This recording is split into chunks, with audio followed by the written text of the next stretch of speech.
first of all, I would say that the fundamental contribution, at least as economists, that Arun and I have always depended on, came from Professor Franco Mondiani, his life cycle theory of saving, and Milton Friedman's permanent income hypothesis. And those set the stage for thinking about the retirement part of the life cycle, the last part of the life cycle, the part where we can never work again, but we need to live. But getting to that last stage is a path all through life. And what you do at every stage of that influences how you end up.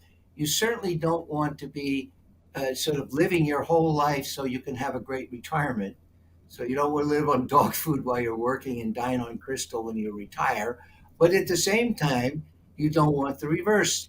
I can tell you, as someone of a vintage that can relate to it personally, that when you get to that part of your life, you've gotten pretty used to how you're living, whatever level that is. And if you have to give that up at the same time when you're no longer going to be working, that's enormous stress. Everybody would like to live better. But if we can somehow, in the life cycle sense, sustain the lifetime consumption, uh, that's probably what most people want.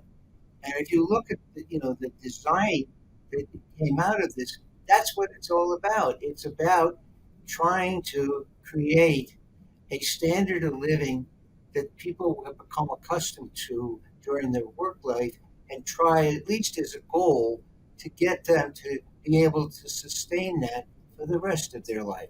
That's a good retirement, and that should be the goal for everything. So when you look at design and you look at the influence of research, the researchers who have influenced on retirement, it's all about achieving that goal.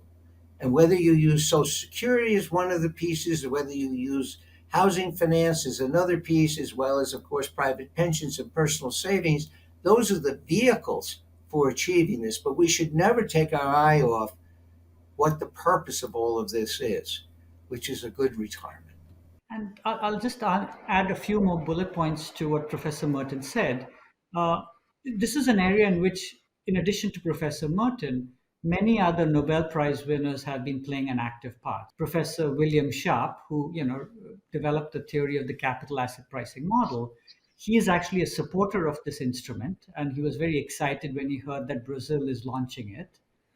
Professor Richard Thaler, who's written a lot of you know special papers in behavioral finance, he's also talking about how it's important that people should have some security around retirement income. So it's interesting that we not only have at the micro level people like Professor Sharp and Professor Taylor, but then also people like Peter Diamond, who's also another MIT professor and a Nobel Prize winner, and Professor Franco Modigliani had talked about how we should think about reforming Social Security. So one of the amazing things is we've had so many brilliant economists and researchers all trying to work together to improve our global society so that, as Professor Merton says, when people get to their retirement, they're not sleeping on the streets, but are having a dignified retirement lifestyle. So that's been, it's nice to be part of this community of people that are trying to change the world for the better. Talking about Brazilian reality in Brazil, there are many important research forecasting social security income for the new generation. I can mention Fábio Jambiagi and Otávio Sidoni have warned about some scenarios where social security ceiling must be lower in terms of equivalent minimum wages or even in terms of purchase power.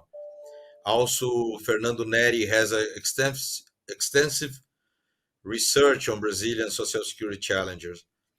We have some Brazilian researchers as Fábio Jambiage again, with Maurício Dias Lester, Arlete Nessi, André Dowalski, that they have written about a Brazilian retirement security bond that became Tesouro Renda mais, and its benefits for savers and the Brazilian economy as a whole. Rui Serbet has also published with Professor Merton and Arun about a solution based in retirement bond security for Portugal as well. when I think that Professor Arun, Professor Merton, and Azita can confirm that we are receiving many questions and seeing a lot of interest from researchers from other countries like Chile, Colombia, and others, and about this Brazilian experience and a retirement bond.